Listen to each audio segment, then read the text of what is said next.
Hi guys, welcome to our new video. इस video में हम Node.js की हेल्प से क्लाउडनरी पे इमेजेस, वीडियोस और फाइल्स को अपलोड करना सीखेंगे। अगर आपको नहीं पता कि क्लाउडनरी क्या है और हम इसे क्यों यूज़ करते हैं, तो उसके लिए मैं आपको बताता चलूँ। क्लाउडनरी एक cloud based media management platform है जो कि हमारी वेबसाइट की इमेजेस, वीडियोज़ और फाइल्स को अपने पास स्टोर करता है, मैनेज करता है और हमें डिलीवर करने की फैसिलिटी प्रोवाइड करता है। और हम इसे क्यों यूज़ करते हैं? क्योंकि हमारी वेबसाइट की जितनी भी इमेजेस, वीडियोस और फाइल्स होती हैं, हम उनको पहले क्लाउडनरी पे अपलोड करते हैं और क्लाउडनरी उनको अपने पास स्टोर करता है और हमें उनका एक लिंक जनरेट करके देता है। फिर हम उस लिंक को अपने डेटाबेस में सेव करते हैं। हम डायरेक्टली किसी भी इमेज, वीडियो या फाइल को अपने डेटाबेस में सेव नहीं कर सकते, इसलिए हम क्लाउडनरी का यूज़ करते हैं। ओके। अगर आप सिर्फ रिएक्ट का यूज़ करके क्लाउडनरी पे इमेजेस, वीडियोस और फाइल्स को अपलोड करना चाहते हैं, तो उसके लिए मैंने एक सेपरेट वीडियो अपलोड कर दी है, आप उसे भी वॉच कर सकते हैं। अब हम यहाँ पर अपने Node.js का सेटअप करते हैं। सबसे पहले हमें यहाँ पर package.json की फाइल को क्रिएट करना पड़ेगा, जिसके लिए कमांड होगी npm init-y, npm init-y। अब हम यहाँ पर अपने पैकेजेस को इंस्टॉल करेंगे। npm i express course nodemon और क्लाउडनरी। ओके। अब हम यहाँ पर अपने index.js की फाइल को क्रिएट करेंगे। index.js। अब इस फाइल में हम अपने क्लाउडनरी का सेटअप करेंगे। उससे पहले हम अपनी package.json की फाइल में स्टार्ट की स्क्रिप्ट को ऐड कर लें, कोमा, और यहाँ पर टाइप करेंगे स्टार्ट। यहाँ पर हम टाइप करेंगे nodemon और अपनी फाइल का नेम index.js। ओके। अब हम अपनी index.js की फाइल में जाते हैं। यहाँ पर हम सबसे पहले अपने एक्सप्रेस को इंपोर्ट करेंगे। const express equal to require express. Okay. अब हम अपने क्लाउडनरी को इंपोर्ट करेंगे। const Cloudinary equal to require Cloudinary. आपने जब भी क्लाउडनरी को इंपोर्ट करना है तो उसके साथ आपने .v2 लाजमी लिखना है, .v2। ओके। अब हम इंपोर्ट करेंगे कोर्स को। const cors equal to require और कोर्स। ओके। अब हम अपने एक्सप्रेस को ऐप के वेरिएबल में स्टोर करेंगे। const app equal to express. अब हम अपनी पोर्ट को डिफाइन करेंगे। const port equal to 6000। आप यहाँ पर कुछ भी पोर्ट सेट कर सकते हैं। अब हम अपने ऐप में से .listen के फंक्शन को कॉल करेंगे। App .listen। लिसन का फंक्शन हमसे दो आर्गूमेंट्स लेता है, पहली पोर्ट और दूसरा एक कॉल बैक फंक्शन। पहली पोर्ट और दूसरा एक कॉल बैक फंक्शन। इस कॉल बैक फंक्शन में हम कंसोल लॉग करवाएंगे server is running on port http local host और हमारी पोर्ट। ओके। अब हम अपने सर्वर को स्टार्ट करके देखते हैं npm स्टार्ट की कमांड से कि हमारा सर्वर स्टार्ट हो भी रहा है कि नहीं। npm start. ओके, हमारा सर्वर प्रॉपर स्टार्ट हो रहा है। अब हम यहाँ पर अपने क्लाउडनरी की कॉन्फ़िगरेशन को करेंगे। उससे पहले हम अपने दो मिडलवेयर्स को पास कर लें। app.use, इसमें हम पास करेंगे कोर्स को। दूसरा मिडलवेयर पास करेंगे app.use और इसमें हम पास करेंगे express.json को, express.json। ओके। अब हम क्लाउडनरी की कॉन्फ़िगरेशन को करते हैं। क्लाउडनरी की कॉन्फ़िगरेशन को करने के लिए हम फंक्शन यूज़ करते हैं cloudnary.config का। cloudnary.config ये फंक्शन हमसे एक ऑब्जेक्ट लेता है और उस ऑब्जेक्ट में हम अपने क्लाउडनरी के क्रेडेंशियल्स को पास करते हैं। ऑब्जेक्ट के लिए हम यहाँ पर कर्ली पास करेंगे। अब यहाँ पर हमारा पहला क्रेडेंशियल आएगा क्लाउड नेम, इसको हम फिलहाल छोड़ देंगे ब्लैंक। दूसरा क्रेडेंशियल आएगा API की, इसको भी फ़िलहाल छोड़ देंगे ब्लैंक। और तीसरा क्रेडेंशियल आएगा API सीक्रेट, इसको भी फ़िलहाल छोड़ देते हैं ब्लैंक। पहले हम अपनी इस फाइल का सेटअप करते हैं, फिर उसके बाद हम अपने क्लाउडनरी का अकाउंट क्रिएट करेंगे और वहाँ से अपनी API की और अपनी API सीक्रेट को जनरेट करके यहाँ पर पेस्ट करेंगे। ओके, अब हम यहाँ पर अपने राउट को क्रिएट करते हैं, ऐप डॉट पोस्ट। इसमें हम पहले अपने पाथ को सेट करेंगे। पाथ में आप कुछ भी सेट कर सकते हैं, मैंने यहाँ पर सेट कर दिया /upload। और दूसरे आर्गुमेंट में आएगा हमारा एक कॉल बैक फंक्शन, इसको सबसे पहले करेंगे एसिंक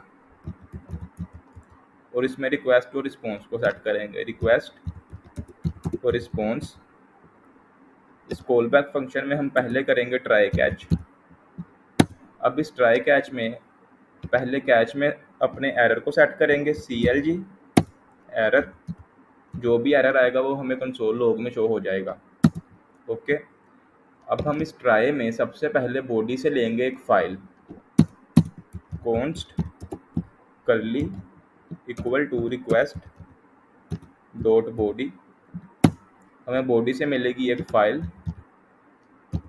ओके, अब हम यहाँ पर एक कंडीशन अप्लाई करेंगे, इफ़ अगर फाइल नल है तो यहाँ पर रिटर्न कर दो रिस्पॉन्स डॉट जेसन और रिस्पॉन्स में सेंड करो एक एरर। और एरर में आप कुछ भी टाइप कर सकते हैं, मैंने यहाँ पर टाइप कर दिया नो फाइल प्रोवाइडेड। ओके, अगर फाइल है तो उसे क्लाउडनरी पे अपलोड कर दो। क्लाउडनरी पे अपलोड करने के लिए हम फंक्शन यूज करते हैं क्लाउडनरी डॉट अपलोडर का, क्लाउडनरी डॉट अपलोडर। और इस अपलोडर के फंक्शन में से हम एक और फंक्शन कॉल करते हैं डॉट अपलोड का, डॉट अपलोड। अब ये डॉट अपलोड का फंक्शन हमसे दो आर्गुमेंट्स लेता है। पहला आर्गुमेंट हमारी वो फाइल जो कि हम अपलोड करना चाहते हैं, यानी वो फाइल जो हम बॉडी से ले रहे हैं। पहले आर्गुमेंट में वो फाइल जो हम बॉडी से ले रहे हैं, और दूसरे आर्गुमेंट में लेता है एक ऑब्जेक्ट। और उस ऑब्जेक्ट में हम सेट करते हैं अपनी रिसोर्स की टाइप, यानी हमारी फाइल की type, resource type. Resource type को आप बाय डिफ़ॉल्ट कर दीजिएगा ऑटो। अगर आप किसी स्पेसिफिक फाइल को अपलोड करना चाहते हैं, .png को टारगेट कर रहे हैं, तो यहाँ पर उसकी आप टाइप को फिक्स कर देंगे .png। अगर आप किसी भी फाइल को अपलोड कर रहे हैं .png, .jpg या .pdf, तो यहाँ पर आप सेट कर देंगे .auto। ओके, अब हम यहाँ पर अवेट को ऐड करेंगे, अवेट। अब जो भी क्लाउडनरी से रिस्पॉन्स आएगा उसे एक वेरिएबल में स्टोर करते हैं, कॉन्स्ट, और इस वेरिएबल को नाम दे देते हैं रिजल्ट का। आप कुछ भी नाम दे सकते हैं। ओके, अब जब क्लाउडनरी हमें रिजल्ट में अपना रिस्पॉन्स सेट करके देगा तो इस रिजल्ट में हमें एक ऑब्जेक्ट मिलेगा, और उस ऑब्जेक्ट में एक की वैल्यू का पेयर होगा URL, सीक्रेट URL के नाम से। उसे हम रिस्पॉन्स में सेट कर देंगे, response dot JSON result URL। यहाँ पर आएगा URL रिजल्ट। रिजल्ट में हमें मिलेगा सीक्रेट URL। ओके, और यहाँ पर इसे कर देंगे रिटर्न। अब हमारा फंक्शन बिल्कुल रेडी है, हमारी index.js की फाइल का प्रॉपर सेटअप हो चुका है। अब हम अपने क्लाउडनरी के अकाउंट को क्रिएट करते हैं और वहाँ से अपने क्रेडेंशियल्स को गेट करते हैं। ब्राउज़र पे जाएंगे, यहाँ पर टाइप करेंगे क्लाउडनरी,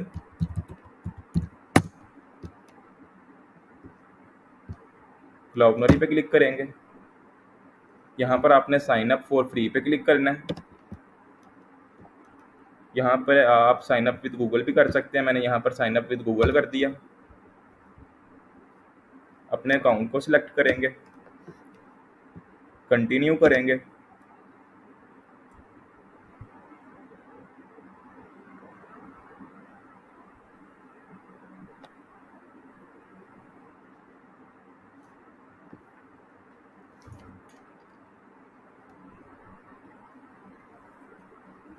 इसे फिलहाल कर देंगे स्किप।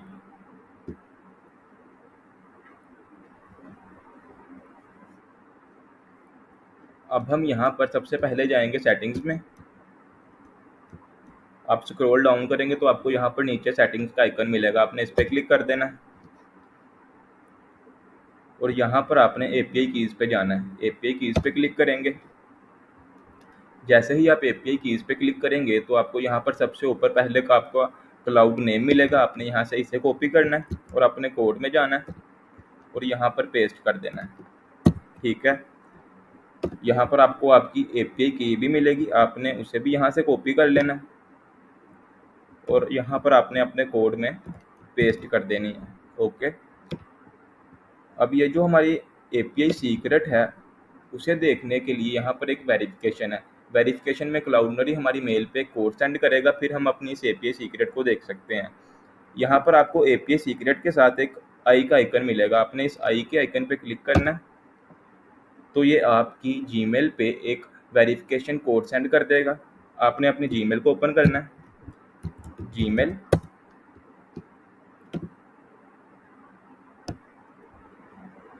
यहाँ पर मुझे कोड आ चुका है, यहाँ से इसे करेंगे कॉपी और यहाँ पर पेस्ट करेंगे और अप्रूव कर देंगे। Sorry, copy paste, again copy कर लें, शायद कोई मसला है। कॉपी, यहाँ पे कर देंगे पेस्ट। ओके, अब मेरी जो एपीआई की है वो यहाँ पर मुझे दिख रही है, यहाँ से हम इसे करेंगे कॉपी और अपने कोड में पेस्ट कर देंगे यहाँ पर। ओके, अब हम अपनी रिएक्ट का सेटअप करेंगे जहाँ से हमारी फाइल अपलोड होकर यहाँ पर आएगी। ठीक है, हम अपने रिएक्ट के कोड में जाएंगे। यहाँ पर सबसे पहले एक न्यू फोल्डर क्रिएट करेंगे कंपोनेंट के नाम से, कंपोनेंट्स, और इस फोल्डर में एक न्यू कंपोनेंट क्रिएट करेंगे किसी भी नाम से। मैं इस कंपोनेंट को नाम दे देता हूँ image upload, image upload dot JSX। इसमें हम करेंगे RAFCE और इसको अपने app.js की फाइल में कॉल करेंगे। यहाँ पर इमेज अपलोड। ओके, अब हम अपनी रिएक्ट को स्टार्ट करते हैं। npm start। ओके, हमारी रिएक्ट स्टार्ट हो चुकी है। अब हम अपने कंपोनेंट में जाएंगे। यहाँ पर हम सबसे पहले एक इमेज का टैग लेंगे और उस इमेज के टैग में वो इमेज शो करवाएंगे जो इमेज हमने अपलोड की होगी। img, इसके src को फिलहाल ब्लैंक छोड़ देंगे और एक लेंगे इनपुट का टैग, इनपुट, और इसकी टाइप को कर देंगे फाइल। हम अपनी जितनी भी इमेजेस, फाइल्स या वीडियोस होंगी हम इस इनपुट टैग की हेल्प से अपलोड करेंगे। और यहाँ पर एक बटन लेंगे, बटन, और इसको नाम दे देंगे अपलोड फाइल, अपलोड फाइल्स। इस अपलोड फाइल्स बटन की हेल्प से हम अपनी एपीआई कॉलिंग करेंगे और एपीआई कॉलिंग में हम अपनी वो फाइल सेंड करेंगे जो कि हमने इस इनपुट टैग की हेल्प से फाइल अपलोड की होगी। ओके, अब हम यहाँ पर अपने यूज स्टेट वेरिएबल्स को सेट कर लें। पहला हमारा यूज स्टेट वेरिएबल होगा फाइल का, इसकी बाय डिफॉल्ट वैल्यू होगी नल। दूसरा वेरिएबल हमारा होगा करंट इमेज का, करंट इमेज, इसकी भी बाय डिफॉल्ट वैल्यू होगी नल। यूज स्टेट को भी इंपोर्ट कर लें। ओके, अब इस करंट इमेज को हम यहाँ पर सेट कर लेते हैं src में, करली करंट इमेज। अब हम यहाँ पर इनपुट पे ऑन चेंज फंक्शन कॉल करेंगे, ऑन चेंज। अब इसमें हम एक लेंगे कॉल बैक फंक्शन और इस कॉल बैक फंक्शन में हम करेंगे इवेंट को ट्रिगर। इवेंट का आ जाएगा ई और यहाँ पर हम करेंगे सेट फाइल और इसमें करेंगे E dot target dot files और फाइल्स में हम लगा देंगे एक एरे ब्रैकेट और उसमें हम 0 को पास कर देंगे। ठीक है, अब हम अपलोड फाइल्स के क्लिक पे एपीआई कॉलिंग करना चाहते हैं तो यहाँ पर हम ऑन क्लिक का फंक्शन यूज़ करेंगे, ऑन क्लिक। जैसे ही हम इस पे क्लिक करें तो यहाँ पर ये फंक्शन कॉल हो हैंडल फाइल। अब इस फंक्शन को पहले क्रिएट कर लें, इसे यहाँ से कॉपी करेंगे फंक्शन नेम को और यहाँ पर पेस्ट कर देंगे कॉन्स्ट फंक्शन नेम, ये हमारा एक कॉल बैक फंक्शन होगा। कॉल बैक, इस फंक्शन में हम अपनी इमेज फाइल या वीडियो को हैंडल कर रहे होंगे, तो हम इमेज फाइल या वीडियो को रीड करने के लिए यहाँ पर एक क्लास यूज करते हैं फाइल रीडर। फाइल रीडर, क्योंकि ये क्लास है तो इसके स्टार्ट पे हमें लगाना पड़ेगा न्यू। अब इस क्लास को एक वेरिएबल में स्टोर कर लेते हैं और उस वेरिएबल को नाम दे देते हैं रीडर। आप इसे कुछ भी नाम दे सकते हैं। ओके, अब हम यहाँ से फाइल को रीड करने के लिए रीडर में से एक फंक्शन यूज करेंगे, read as a data URL. Reader dot read as a data URL, ये फंक्शन हमसे वो फाइल लेता है जो कि हमने रीड करवानी हो। हम यहाँ पर अपनी करंट फाइल को सेट कर देंगे, फाइल। ओके, अब जब ये फंक्शन फाइल को रीड करता है तो रीडर में से एक बिल्ट इन फंक्शन है ऑन लोडेड एंड, वो फंक्शन बाय डिफॉल्ट कॉल हो जाता है, यानी खुद ही कॉल हो जाता है जब हमारी फाइल रीड होती है। हम उसे इंपोर्ट करेंगे, reader dot on load and. जैसे ही हमारी फाइल रीड होगी तो ये फंक्शन ऑटोमेटिकली कॉल हो जाएगा। ये हमारा एक कॉल बैक फंक्शन होता है। ओके, जब हमारा ये फंक्शन फाइल को रीड करता है तो ये फंक्शन ऑटोमेटिकली रन हो जाता है और उस फाइल को जिसे इसने रीड किया है उसे बेस 64 में कन्वर्ट भी कर देता है। अब यहाँ पर हम अपनी उस बेस 64 फाइल, इमेज या वीडियो को गेट करेंगे जो भी हमने अपलोड किया होगा। उसे गेट करने के लिए यहाँ पर आएगा रीडर डॉट रिजल्ट। रिजल्ट में हमारी बेस 64, वो रिजल्ट में हमारी बेस 64 फाइल होगी। इसे एक वेरिएबल में स्टोर कर लेते हैं कॉन्स्ट और इसे नाम दे देते हैं बेस 64। ओके, अब इस ऑन लोडेड में ही हम अपनी एपीआई कॉलिंग करेंगे। तो इस ऑन लोडेड फंक्शन को सबसे पहले कर देंगे एसिंक। अब हम यहाँ पर करेंगे ट्राई कैच। कैच वाला जो एरर है इसे यहाँ पर कंसोल लॉग करवा देंगे, एरर। ओके, अब ट्राई में क्या करेंगे, ट्राई में हम अपनी एपीआई कॉलिंग करेंगे।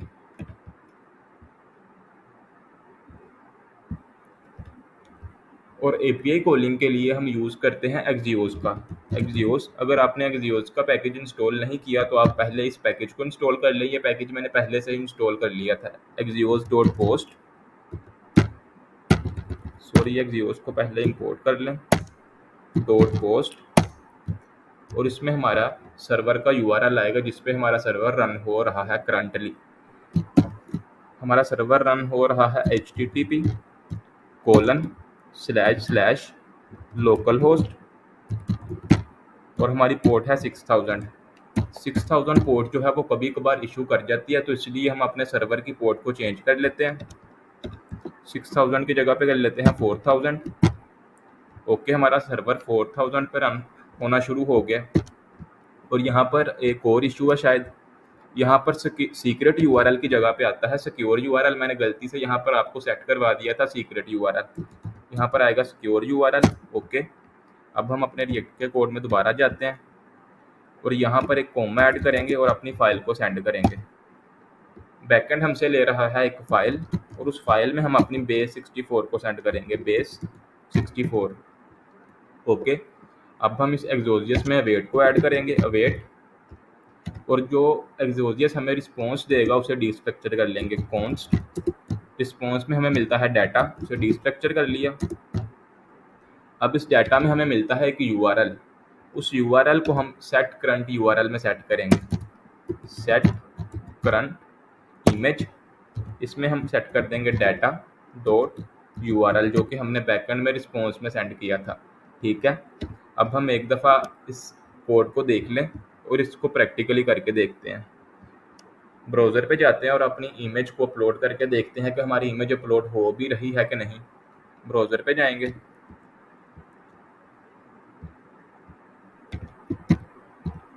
न्यू टैब ओपन करेंगे और यहाँ पर लोकल होस्ट 3000 ओपन कर लेंगे। यहाँ पर हम अपनी फाइल को चूज़ करेंगे, चूज़ फाइल। यहाँ पर हम अपनी इस इमेज को चूज़ कर लेते हैं, ओपन किया। अब जैसे ही मैं अपलोड फाइल्स पे क्लिक करूँगा तो हमारी इमेज जाएगी नोड.js में, नोड.js से हमारी इमेज जाएगी क्लाउडनरी पे, क्लाउडनरी हमें रिस्पॉन्स करेगा और उस रिस्पॉन्स में एक होगा सिक्योर यूआरएल जिसे हमने नोड.js के रिस्पॉन्स में सेंड कर दिया। ठीक है, अपलोड फाइल्स। ओके, मुझे लगता है हमने यहाँ पर पोर्ट चेंज नहीं की, सॉरी, यहाँ पर 6000 ही अभी भी, तो यहाँ पर कर देते हैं 4000, कर लें /अपलोड। ओके, अब हमारी इमेज प्रॉपर अपलोड हो जाएगी। पेज को एक दफ़ा रिफ्रेश कर लेते हैं, पिक्चर को दोबारा सेलेक्ट कर लें, अपलोड फाइल्स। ओके, हमारी पिक्चर अपलोड हो चुकी थी क्लाउडनरी पे और क्लाउडनरी ने उसका एक लिंक जनरेट करके दे दिया जिसे हमने यहाँ पर फ्रंट एंड में शो भी करवा दिया। उम्मीद है आपको समझ लग गई होगी कि हम नोड.js की हेल्प से क्लाउडनरी पे इमेज, वीडियो या फाइल को किस तरह अपलोड करते हैं और किस तरह उनका लिंक जनरेट करवा सकते हैं। और आपने जो इमेजेस, वीडियोस और फाइल्स अपने क्लाउडनरी के अकाउंट पे अपलोड की हैं, आप उनको क्लाउडनरी के अकाउंट से मैन्युअली भी देख सकते हैं। आपने क्लाउडनरी के अकाउंट में जाना है और यहाँ पर आपने इमेजेस पे क्लिक कर देना है, सॉरी एसेट्स पे क्लिक कर देना है, और यहाँ पर एसेट्स पे आने के बाद आपने दोबारा इस एसेट्स पे क्लिक करना है और यहाँ पर आपको वो इमेजेस, वीडियोस और फाइल्स शो हो जाएंगी जो कि आपने यहाँ पर अपलोड की थी। अभी हमने ये वाली इमेज अपलोड की है तो मुझे ये वाली इमेज यहाँ पर शो हो रही है। अगर मैंने यहाँ पर कोई और वीडियो अपलोड की होती तो वो भी मुझे यहाँ पर शो होती। ओके, उम्मीद है आपको समझ लग गई होगी कि क्लाउडनरी पे हम इमेजेस, वीडियोस किस तरह अपलोड करते हैं।